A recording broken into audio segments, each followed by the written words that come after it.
आप सभी का स्वागत है माय हिंदी टीचर में। आज मैं आपको भाषा मंजरी क्लास 6 की हिंदी पुस्तक से पाठ 10 झारखंड की सुषमा नामक कविता वाला चैप्टर है, इसका प्रश्न उत्तर बताऊंगी। इस चैप्टर का मैंने संदर्भ, प्रसंग, भावार्थ अच्छी तरह से बता दिया है और आशा है आपने पढ़ भी लिया होगा। अब चलिए बच्चों, इसका प्रश्न उत्तर बता देती हूँ। अंत तक बने रहिएगा क्योंकि मैंने एग्ज़ाम के लिए जो भी इम्पोर्टेंट ऑब्जेक्टिव टाइप के क्वेश्चन है वो भी बनाया है, भाषा संदर्भ भी है, इसलिए कहीं मत जाइएगा, अंत तक बने रहिएगा। तो चलिए शुरू करती हूँ। झारखंड में पहला प्रश्न है कि झारखंड में कौन कौन से खनिज अधिक मात्रा में उपलब्ध हैं। जो आपका चैप्टर है बुक का, उसी के अनुसार यह आंसर है। झारखंड में लौह अयस्क, कोयला, तांबा, अभ्रक, बॉक्साइट, यूरेनियम, चूना पत्थर और मैग्नीज जैसे खनिज अधिक मात्रा में उपलब्ध हैं। प्रश्न नंबर 2 है बच्चों, बिरसा और सिद्धू कान्हू जैसे महापुरुषों को झारखंड अवतार क्यों कहा गया है। तो बिरसा मुंडा और सिद्धू कान्हू जैसे महापुरुषों को झारखंड अवतार इसलिए कहा गया है क्योंकि उन्होंने आदिवासी समाज को सम्मान दिलाया, शोषण के विरुद्ध संघर्ष किया और सभी मानवीय अधिकार उपलब्ध कराए। प्रश्न नंबर 3 है, कवि ने ऐसा क्यों कहा है कि सरहुल कर्मा टूसू के दिन घर मंदिर बन जाते हैं, वे हमारे घर मंदिर बन जाते हैं। तो कवि ने ऐसा इसलिए कहा है बच्चों क्योंकि इन त्योहारों को लोग बहुत हर्ष और श्रद्धा से मनाते हैं। आपके घरों में मनाया जाता होगा तो आपने देखा होगा कि इन त्योहारों में घर को बहुत ही अच्छे ढंग से सजा दिया जाता है, घर को साफ सुथरा किया जाता है और फूलों से उसको सजाया जाता है। तो ऐसा लगता है जैसे घर पवित्र हो गया है, मंदिर के जैसा प्रतीत होता है। अगला प्रश्न नंबर 4, कवि ने किसे झूम झूम गाते देखा है। कवि ने निर्मल चांदनी में पहाड़ों और जंगलों को झूम झूम गाते देखा है। अब अगला प्रश्न नंबर 5 है बच्चों, भाव स्पष्ट कीजिए। भाव स्पष्ट करना है। ज्योतिर्गमय ध्येय साथ ले, पीठ ज्ञान के चलते हैं, विज्ञान कृषि वाणिज्य कला के पुष्प नित्य नव खिलते हैं। देखिए आपकी बुक है उसकी कविता का ये पार्ट है, भाग है, एक छोटा सा पैराग्राफ है। तो इसका भावार्थ है कि इन पंक्तियों का भाव यह है कि ज्ञान के प्रकाश को फैलाने के उद्देश्य से विद्यालय और विद्यापीठ पहले होता था, गुरुकुल होते थे जिसमें बच्चे अपने घरों से चले जाते थे पढ़ने के लिए और वहीं पर पढ़ते थे। जब उनकी पढ़ाई पूरी हो जाती थी तब वो वापस अपने घरों को आते थे। तो यहाँ पर दिया है विद्यापीठ स्थापित किए गए हैं जिनमें विज्ञान, कृषि, वाणिज्य, कला और नई नई बातें सिखाई जाती हैं जिनसे समाज को प्रतिदिन नए ज्ञान और कौशल प्राप्त होते हैं। अगला और अंतिम प्रश्न है, इस पाठ को पढ़ने के पश्चात आपके मन में झारखंड का जो दृश्य उभरता है उसका वर्णन अपने शब्दों में कीजिए। इस पाठ को पढ़कर झारखंड का मनमोहक और प्राकृतिक सौंदर्य आँखों के सामने आ जाता है। यहाँ हुंडरू, दसम, बूढ़ा घाट जैसे सुंदर जलप्रपात हैं। पहाड़, जंगल और मैदान मन को मोह लेते हैं।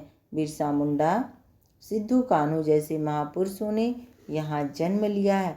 यहाँ की सांस्कृतिक विरासत अद्भुत है। सचमुच झारखंड भारत ही नहीं विश्व भर में अपनी प्राकृतिक सुषमा के लिए प्रसिद्ध है। अब देखिए भाषा संदर्भ आ गया, चलिए भाषा संदर्भ देख लेते हैं। भाषा संदर्भ में आप अपनी बुक निकाल लीजिएगा बच्चों, ताकि आपको ये लगे कि कहीं अलग से नहीं है। तत्सम शब्द किसे कहते हैं। बुक में लिखा है कि तत्सम शब्द किसे कहते हैं। तो संस्कृत भाषा में ऐसे शब्द जिनका हिंदी में ज्यों का त्यों प्रयोग किया जाता है तत्सम शब्द कहलाते हैं।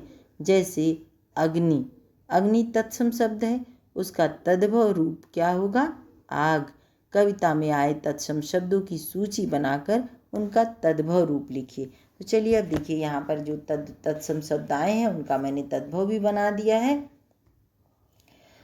तत्सम है भू, भू यानी पृथ्वी, तो तद्भव हो गया पृथ्वी। गिरि तत्सम शब्द है, उसका तद्भव है पहाड़। सुधा मतलब अमृत, अमृत एक तत्सम शब्द है। सुधा तत्सम है, इसका अमृत और तद्भव हो गया अमृत। और स्वर्ण मतलब होता है सोना, तो देखिए स्वर्ण हो गया तत्सम शब्द, सोना हो गया तद्भव। विद्युत हो गया तत्सम शब्द और बिजली हो गई तद्भव।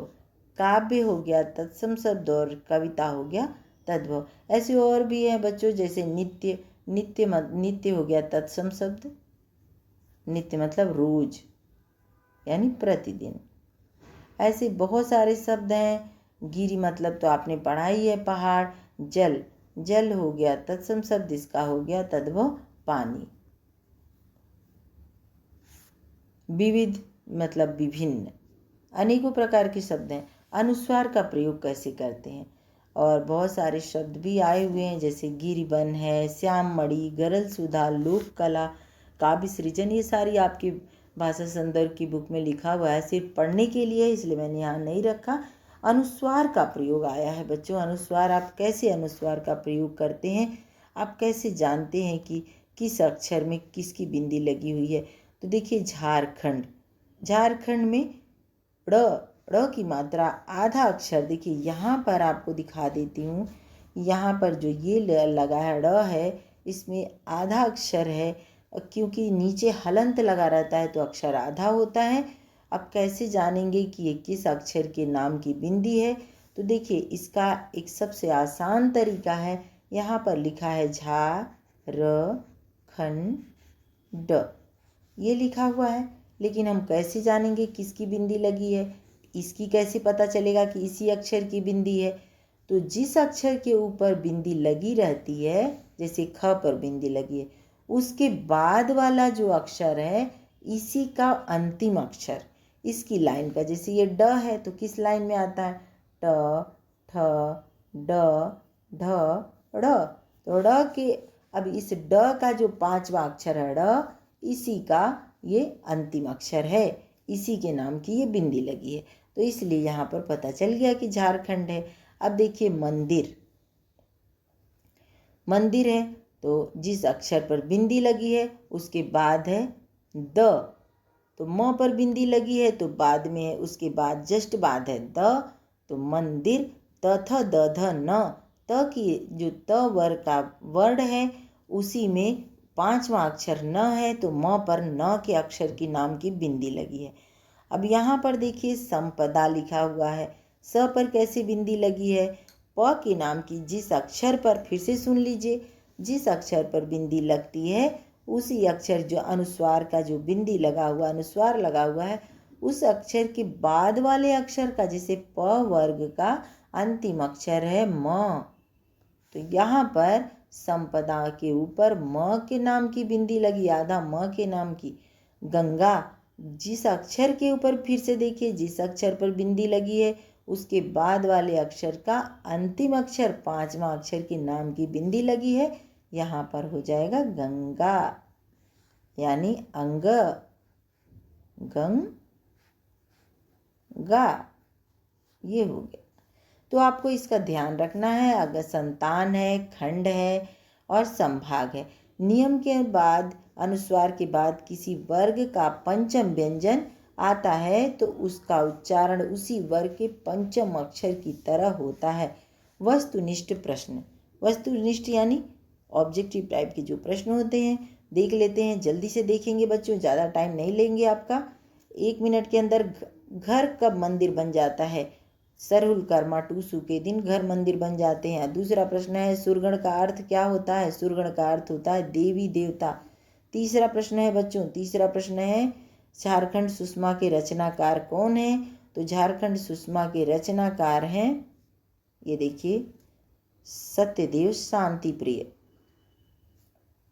अगला प्रश्न है झारखंड में कृषि विज्ञान वाणिज्य के क्या खिलते हैं, तो कृषि विज्ञान वाणिज्य कला के पुष्प नित्य नव खिलते हैं, तो यहाँ पर उत्तर हो जाएगा पुष्प। अगला प्रश्न है झारखंड में किसका अद्भुत चमत्कार दिखाई देता है, बाबा बैद्यनाथ का चमत्कार दिखाई देता है। झारखंड में बाबा बैद्यनाथ है, तो बाबा बैद्यनाथ को द्वादश ज्योतिर्लिंग में से एक कहा जाता है, तो बाबा बैद्यनाथ का अद्भुत चमत्कार दिखाई देता है। अगला प्रश्न है चांदनी कहाँ से उतर रही है, तो चांदनी उतर रही है नील गगन की सूख चांदनी यूं शालों पर, देखिए यहाँ पर नील गगन से उतर रही है। अगला प्रश्न नंबर है बच्चों 7वां नंबर है, सफ़ेद चांदनी में झूम झूम कर कौन गा रहा है? तो सफ़ेद चांदनी में झूम झूम कर गिरिवन गा रहे हैं। अगला प्रश्न सूर्यगण धरती पर क्या बरसाते हैं? स्नेह सुधा बरसाते हैं, तो अमृत बरसाते हैं। सुधा मतलब अमृत। अगला 9 और 10 प्रश्न जल्दी से देख लेते हैं बच्चों। श्याम मणि का क्या अर्थ होता है? यानी कोयला। श्याम मतलब काला। नर्तन का अर्थ क्या है? नर्तन मतलब नृत्य, नाचना। तो ये सारा प्रश्न यही समाप्त होता है बच्चों। चलिए मिलती हूँ मैं आपसे अपने अगले वीडियो में। तब तक के लिए अगर आप इस चैनल पर नए हैं तो सब्सक्राइब कर दीजिएगा, लाइक करना, कमेंट करना, शेयर करना नहीं भूलिएगा और कमेंट करके मुझे ज़रूर बताइएगा कि आपको कैसा लगा। धन्यवाद।